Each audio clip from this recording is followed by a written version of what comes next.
Swaminarayan Jnanpith સલવાવ, Shri Swaminarayan Jnanpith US, એના માધ્યમથી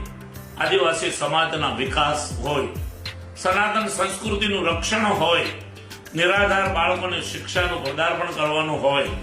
કે આદિવાસી દીકરીઓના સમૂહ લગ્નો હોય, પર્યાવરણ માટે આંબા કલમો એનું વિતરણ અને વાવેતર હોય,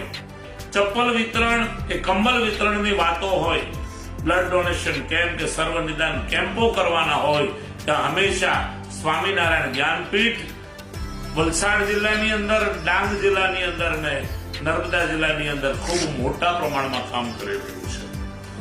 અનેક મંદિરોના નિર્માણો જે સંસ્થા દ્વારા થયા છે સનાતન સંસ્કૃતિના કેવળ ને કેવળ રક્ષણ માટે, એ જ રીતે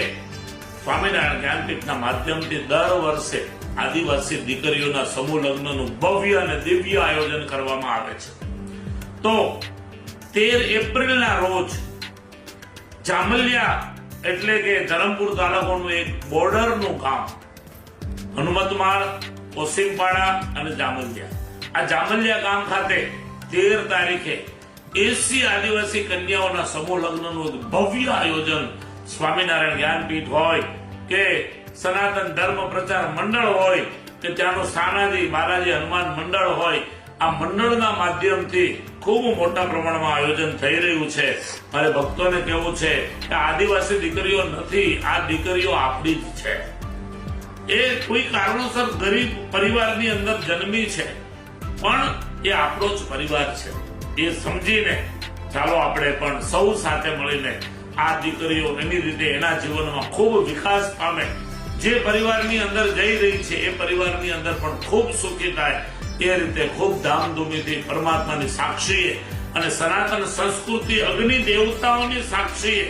આપણે એમના સમૂહ લગ્ન ભવ્યતાથી અને દિવ્યતાથી કરવાના છીએ. તો મારી આમ જનતાને પણ આમંત્રણ છે, આપ બી આ લગ્નમાં પધારો. આપની યથાશક્તિ અમારી આ દીકરીઓને કન્યાદાન રૂપે આપ જે કંઈ આપી શકો તે આપો અને એના આશીર્વાદ પ્રાપ્ત કરો. ફરીવાર ભગવાનના ચરણોમાં એક પ્રાર્થના કરું છું કે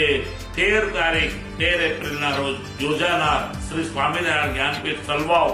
આયોજિત આદિવાસી સમૂહ લગ્નની અંદર દરેક ભક્તો દાતાઓને અમારું ખૂબ ભાવભીનું હાર્દિક આમંત્રણ છે અને આપણે એ રીતે પણ આ દીકરીઓના આશીર્વાદ લઈએ અને સનાતન સંસ્કૃતિનું એક આદર્શ રક્ષણનું કામ કરીએ. ભગવાન સૌને ખૂબ સારી શક્તિ આપે આવી એ પ્રાર્થના સાથે ફરીવાર સૌને ખૂબ ભાવથી જય સ્વામી.